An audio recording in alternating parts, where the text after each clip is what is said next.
Hi, I'm Sharon Hamilton. I'm a farm guide here at the Botanic Gardens, and I have worked here at the Heritage Farm for 10 years now. And we have often done the Heritage, the Cider Festival. So today also cooking is my friend. I am Richard Alonzo. I have been an environmental educator here at the biopark for 10 years. And we are in the farmhouse at the Heritage Farm, making apples and cactus. Okay, let's go, Richard. You got that pot hot, and I have washed these apples and dried them. And the kids, the favorite part that they love when they come over here is peeling the apples because they line up to taste these. There you go, Richard. Go ahead and get those started in the pot, started cooking. I want to talk just a little bit about this apple peeler because I don't know if very many of you have these at home, but it really makes it easy, and plus the kids or your compost get these lovely peels. What you do here is you just set this up to the counter, you push in your apple, and away you go. Just a turn, and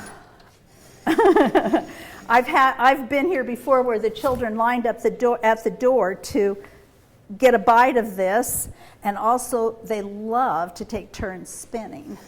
So what I'm going to do over here to get ready for Richard, who is making and canning applesauce today, that's what our project is. I've got the apples peeled. Now I need to cut them and core them and get them into chunks like I just gave that nice cutting board to him. Richard, do you want to tell what you need to do to get it started with the canning now? Well, first of all, sanitation is job number one. And at our altitude, water does not boil at 212 degrees. It boils at more at 204 degrees. But that is more than sufficient to kill almost all of the bacteria and fungus. I say almost because the air that we breathe is full of dust, and that dust carries the bacteria and fungus into the food. So everything has to be hot, everything has to be clean. And to know how hot it is, you can use thermometers. You can use electronic thermometers, you can use non-contact thermometers that will tell you exactly what temperature everything is at. Okay? Now obviously everything's going to be too hot to handle, so we have these handy dandy gadgets which will help us pick up the parts and pieces out of the steaming hot pot. So what we've done is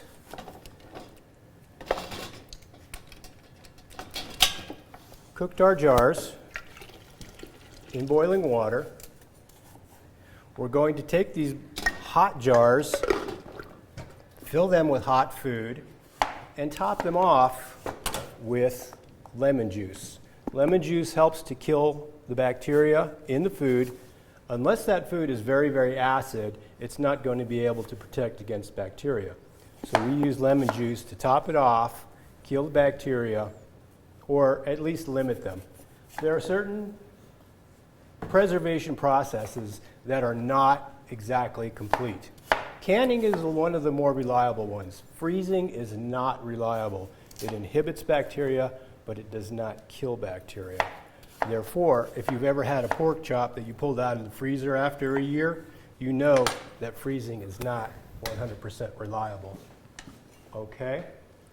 So Richard, I've got some more of these. Are you ready for these to come in? Sure, why don't you bring them in and put them into our pot. Okay. We're going to melt these apples down with a little bit of butter. Today we're going to use cinnamon, ginger, anise, and nutmeg. You can use cloves, you can use allspice, you can use pumpkin spice blend, which is really popular, and those all go really well with apples. Now what we do is we take our jarred applesauce and we mix it with fresh apples and put that into a pie as a filling. Or you can eat it directly. So what's our next step? Let's don't have the children lining up to eat. You remember that year that we had the kids out the door tasting apples? Yeah, that was So pretty crazy. we won't be doing that. We do want to say that we're very disappointed with this huge orchard that we have out here. Over 350 apple trees. We didn't get any apples this year. So it's just one of those years. They got caught in the freeze. And I also would like to remind everyone, if you're doing this with the children and chopping these up, be extra careful with these knives. I believe this would be for the adults. They better handle the knives. I'm getting them into chunks. He's melting them down. And then we're going to continue on with what, Richard? How do we go from here? Canning process. Once everything is canned and everything is sealed and the jars finally cool off, they should sound like this. It should be very, very solid. And it doesn't move, does it? And it doesn't move. This one is fresh and it moves. And Okay. it is not sealed. Okay? So how did you seal that one so quickly? I heated it and cooled it off. Okay. And once it is sealed and everything is tight, you can leave your ring off, cover it with a cloth and a rubber band, and make a nice pretty decoration and give it to your friends. How long will these last in your refrigerator? Well, traditionally, canning was eaten up in the spring and the summer. And then in the fall, you would start canning all over again. But in theory, if you do it right, they can last about 2 years. It's not perpetual. Any canned food is going to spoil after a certain time.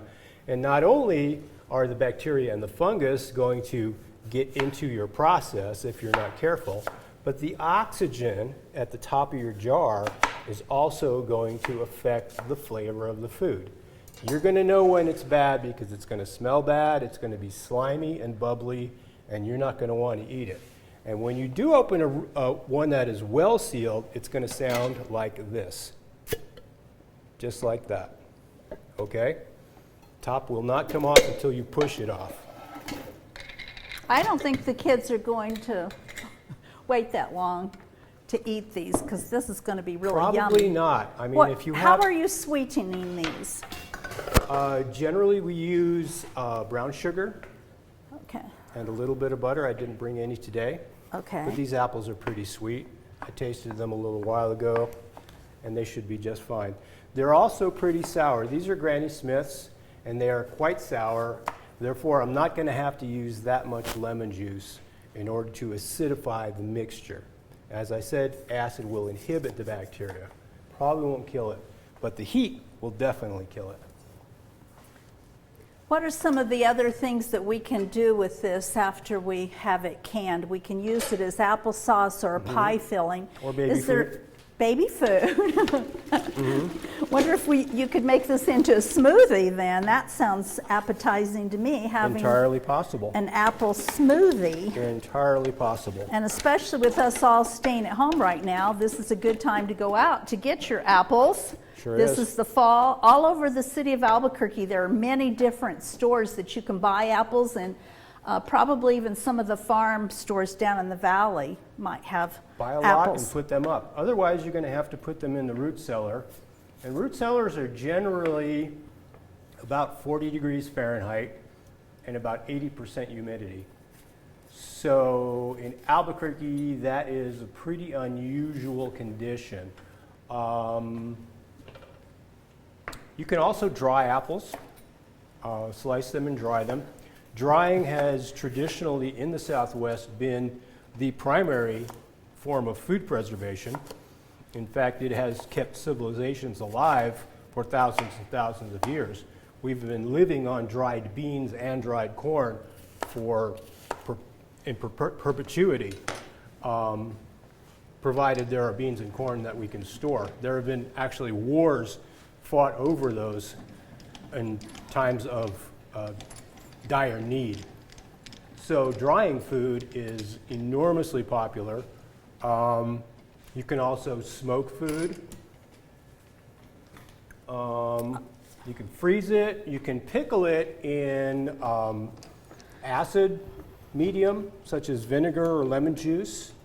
And pickles in jars are, of course, quite common. And you can also preserve in alcohol.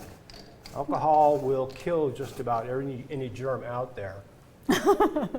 And I'm thinking which one, gin or tequila or what? All of the above. I believe it was rum, a little rum and apples? I believe it was Commodore Drake that died in battle and was preserved in a barrel of rum until they could get back to England.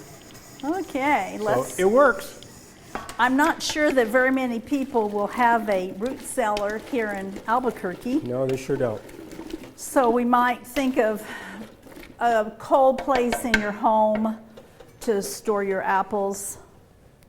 And they are really fresh right now. As long as the moisture is high enough. As I said, carrots and apples are generally 40 degrees Fahrenheit and 80% humidity. Now the ground in most places is about 56 degrees, I believe. So you'd have to go down pretty far to get to 40.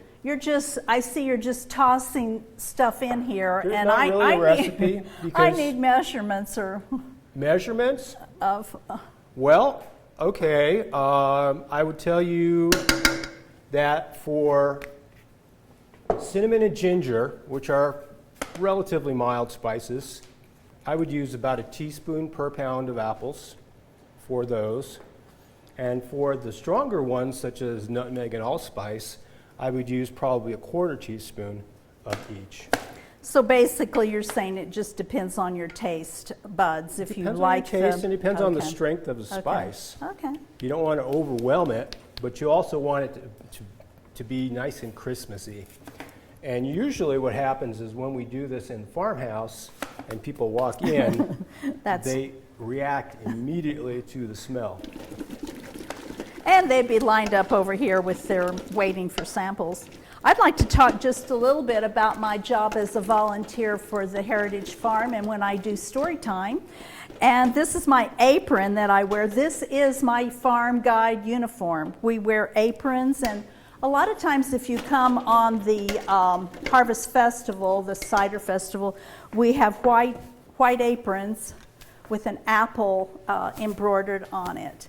And then, of course, Richard over here is a docent. He graduated to a higher level of volunteer, and he took the docent training, and this is the uniform that the docents wear. Correct. You'll see these garden and trees and plants on the docent. Right. We speak for the trees. Okay. And we teach about trees and bees and pollination and seeds and sometimes even wildlife. Because we get some visitors here in the fall that interact with everything. And anything that touches a plant can be a pollinator. When we do get back to story time, I'm looking forward to reading stories and enjoying time with families. We read a lot about the animals on the farm and talk about the heritage of the 20s to the 30s of what the farm was like. And they have a lot of questions about the farmhouse, and I'm trained to talk about this area. So Richard, how are we coming along over here? Have we got some apples melted down? Things are getting hotter. Not quite hot enough. Are you thinking I need more apples, or am I done with this part? You can keep processing if you like. We'll just keep doing batches or keep the process going, and I'll keep adding spices as we go. Okay. Okay, I'm reading about 160 Fahrenheit, and I'm going to bring it up to 180 Fahrenheit, just to be sure. Show me what you've got there. I've not ever seen anything that fancy. This is an electronic thermostat, a thermometer. pretty Is that what they take your temperature with if I come in? Well, let's see what your temperature is right now. You're at 91.2. So am I So alive? you're doing pretty good. A lot of people are around 96, 97, 98. I don't know if that's accurate. I can't be just 91. I think this is more accurate than this or this. And I Okay. use this in a commercial kitchen all the time. So this one is to just direct, this one just directs. It's a like- non-contact. You can use it on furnaces, you can use it on fire, you can use it up to, I don't know, 1,000 degrees, I suppose. And then you've got a lot of thermometers. This one has a limit. Okay, this one's limit is 220, which is boiling point of water at sea level. This one I've taken up to 350, and it's pretty good. It doesn't have any reaction to those temperatures at all, so I don't really know what the limit is. I would say this is a medium range, the electronic. And as I said, this one is almost any temperature. Would you care to that wear there a is. little necklace since the Oh. children aren't here? Thank you so much. The children have given me lots of gifts, bugs and butterflies and all sorts of interesting things. I think that's probably my favorite part about being a volunteer here. I don't know how you feel about it, Richard, but I really enjoy having the children coming in and interacting with them, and sometimes, you know, talking to the parents. I do love playing with the kids, and It- they have a great time. It is one of the, It makes it that much more interesting if they can understand what is really going on behind the scenes at the farm. and they like it too because these are city kids. We're having city kids come in and they want to know, where are these animals out here? Kids who have never seen a frog. Right. It's amazing. Now, you grew up in the countryside, I would say. I actually am from the Midwest, and I taught here in Albuquerque Public Schools for 32 years as an elementary teacher. So since I retired, this is one of those opportunities that I have to give back to the children and keep that spirit alive inside myself. We have chickens out here, and probably about 20, and we're getting turkeys. And you know, we are open for business. Just because the buildings are not able to be toured at this time, I've been volunteering several, I've probably already put in 20 hours since the pandemic, and I sit on the porch and I take families out there to the animals and show them what we do have. We have a painted thoroughbred, and we have 7 ewes and 1 ram. Really? You haven't been out there in a while, have you? We need to have a wool festival. And the turkeys, we will have the wool We festival. do have a wool festival come February. Yeah, that'll be And in that's Earth when all Day. the weavers and dyers That's Earth and Day. culture ladies come out. In February? We do the wool festival around Earth Day. Remember, it because really? the sheep were too cold. Okay. Oh, the sheep are too cold until you shear In- them and then right. they can cool off. Okay. In February, it was really too cold All for the right. sheep. Okay. So we changed that.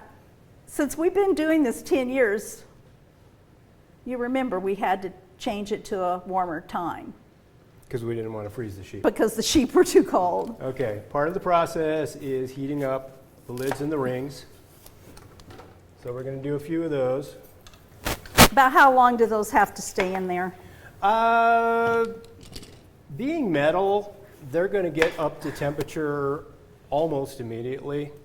Okay. So really, it's only just a couple minutes. What you're trying to do then is just soften the rubber so it will adhere and I hadn't thought of melt it. that. I really hadn't thought of that. That's really what it's doing, isn't it? No, I was essentially killing the germs. Okay. And excluding as many germs as we possibly can.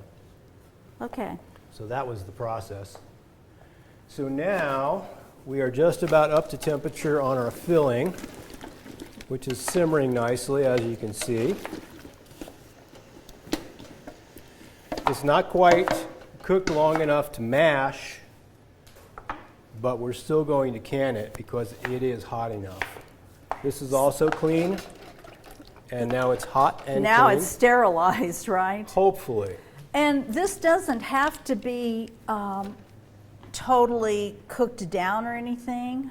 No, as long as it's up to temperature. Okay. And I would say above 180 degrees, you should be just fine. It smells really good. Do you mind if I have a little bite of that?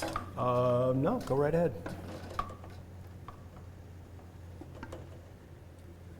Okay.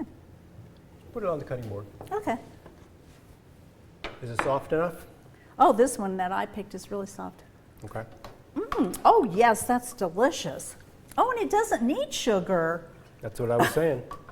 I'm surprised because the Granny Taste Smith. it as you cook it. If you taste it as you cook it, you're gonna get it right. Okay, that's a big point right This one's there. real hot. So what I'm going to do, Good cooks always taste. set it down. Put our funnel in there, which is also very, very clean. Nice and hot and clean. And I'm going to fill. And be careful, because 180 will scald you, if not blister you.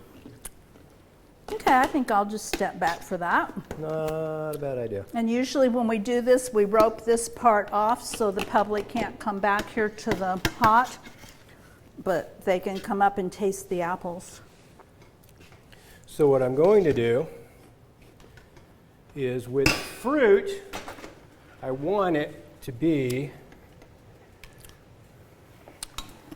within a 1/4 inch of the top.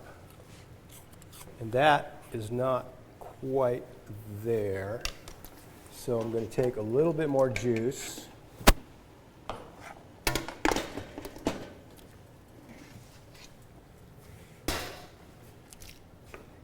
And it is messy. It is And it's hot. And it's hot. So this one you definitely want adult supervision. Okay, that's within a 1/4 inch of the top. Looks good. Now I'm going to take one of our hot lids.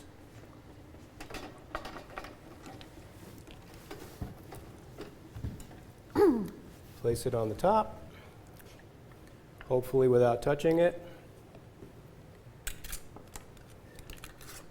And I'm going to loosely close it, not tight, but loose.